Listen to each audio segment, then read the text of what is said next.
মানল না।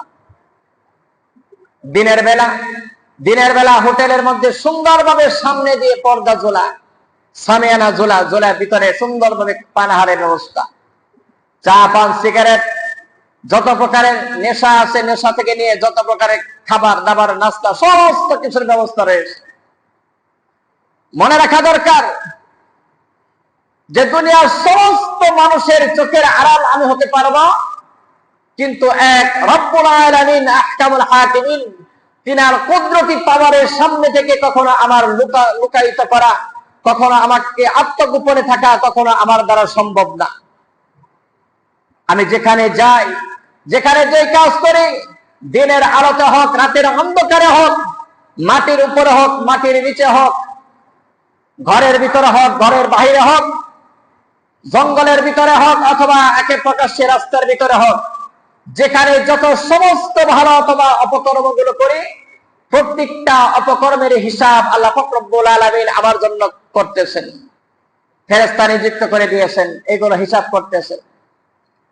যখন পর্দার আড়ালে হোটেলের ভিতরে, দোকানের ভিতরে, চাষচন্দের ভিতরে যখন পর্দাটা নিয়ে ভিতরে যখন খাবার গ্রহণ করি, চাটা যখন মুখে চুমুক দেই, সিগারেটটা যখন আঙ্গুলের মধ্যে ধরাই, খাবারটা যখন বিস্কুটটা যখন হাতে নেই, তখন আমার মনে করা দরকার দুনিয়ার সমস্ত মানুষ দেখে না, কিন্তু আল্লাহ পাক রব্বুল আলামিন যে আল্লাহ আমাকে সৃষ্টি করেছেন, বানাইছেন তিনার ইবাদতের জন্য, তিনি তো আমাকে অবশ্যই দেখতেছেন। হযরত ওমর রাদিয়াল্লাহু তাআলা আনহু একবার তিনি কোথাও যাচ্ছিলেন, তিনার প্রচন্ড ক্ষুধা লাগলো। তিনি দেখলেন যে একজন রাখাল বকরি চড়াইতেছেন। হযরত ওমর ফারুক রাদিয়াল্লাহু তাআলা আনহু বলেন যে তোমার এখান থেকে একটা বকরি আমাকে দিয়ে দাও, সেই বকরির দুগ্ধ দহন করে আমি পান করে আমার ক্ষুধার জ্বালা নিবারণ করি। তখন রাখাল বলতেছেন যে হযরত, আপনাকে আমি চিনি না, আর এই বকরির মালিক আমি না। আপনাকে বকরির মালিকের অনুমতি ছাড়া যে বকরির দুধ দহন করে আপনাকে পান করাইব, তখন মালিকের কাছে আমি কি জবাব দিব? হযরত ওমর ফারুক রাদিয়াল্লাহু তাআলা আনহু ছেলেকে, ওই রাখালকে আরেকটু পরীক্ষা করার জন্য বললেন যে দেখো, তোমার মালিক তো এখানে তোমাকে দেখে না, তোমার নজরদারি করতেছেন না, এক কাজ করো, তোমার কিছু বকরি আমাকে দিয়ে দাও, ওই বকরির বিনিময়ে মোটা অঙ্কের অর্থ দিব, সে অর্থ নিয়ে তুমি বাড়িতে চলে যাবে, মালিককে বুঝিয়ে দিবে যে তোমার বকরির উপরে বাঘের খাওয়া পড়েছিল, বাঘ বকরি নিয়ে গেছে।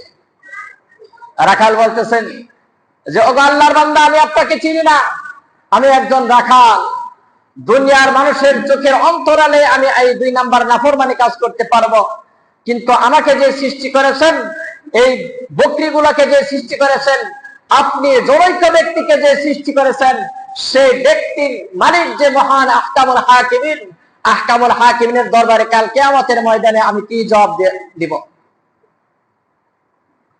সেই রব্বুল আলামিনের দরবারে আমি কি জবাব দান করব? হযরত ওমর ফারুক রাদিয়াল্লাহু তাআলা এই রাখাল, এই যুবকের কথা শুনে অত্যন্ত খুশি হয়ে গেলেন। যারা রোজা রাখে না, এখানে সেখানে গিয়ে এদিক সেদিক গিয়ে পানাহার করতেছে, রোজা রাখে না, আল্লাহর নাফরমানি করতেছে।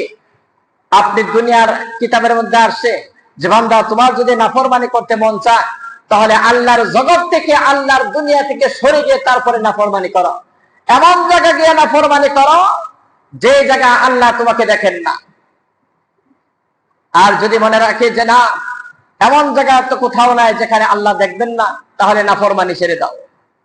নাফরমানি করার কোনো প্রয়োজন নাই, নাফরমানি করার কোনো প্রয়োজন নাই। দুনিয়ার সমস্ত রীতিনীতি মানি, কিন্তু আল্লাহর আইন, আল্লাহর রীতিনীতি মানা আমার দ্বারা সম্ভব না। দুনিয়া কোন সেক্টরে চাকরি করলাম, কোন কোম্পানিতে চাকরি করলাম, দোকানে চাকরি করলাম, সেই দোকানের যে মালিক আছে, মহাজন আছে, তার কথা না একটু অমান্য করার কারণে আমার বেতন কেটে দেয়। 1 দিন 2 দিন 3 দিন নাগা দিলে বেতন কেটে যায়, অনেক সময় চাকরি থেকে বরখাস্ত করে দেয়। মালিকের কথা না শুনলে বিভিন্ন শাসন করে শাস্তি দেয়। কিন্তু আল্লাহ পাক রব্বুল আলামিন আপনাকে আমাকে এত সুন্দর করে সাজিয়ে দিয়েছেন, গুছিয়ে দিয়েছেন, একেবারে সুন্দরভাবে পরিপাটি করে আমাদের শরীরটাকে সুন্দরভাবে পরিপাটি করে সাজিয়ে গুছিয়ে রেখে দিয়েছেন, সুন্দর রিজিকের ব্যবস্থা করে দিয়েছেন। রমজানের রোজা রাখতেছি না, রমজানের রোজা রাখতেছি না, শাস্তি স্বরূপ আপনার আমার উপর তৎক্ষণাৎ কোন আযাব নাযিল হইতেছে না। তারপরে তো আল্লাহর নাফরমানি ছাড়তেছি না।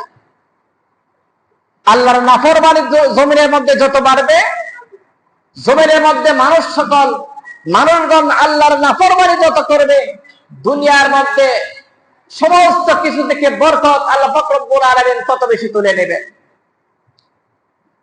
হাদিসের মধ্যে আসছে, আল্লাহ রাসূল সাল্লাল্লাহু আলাইহি ওয়াসাল্লাম বলেন, যখনই দেখবে দুনিয়ার মধ্যে মানুষ যাকাত দেওয়া বন্ধ করে দিয়েছে, তখন দেখবে দুনিয়ার মধ্যে খরা এবং বৃষ্টি একেবারে বন্ধ হয়ে গেছে।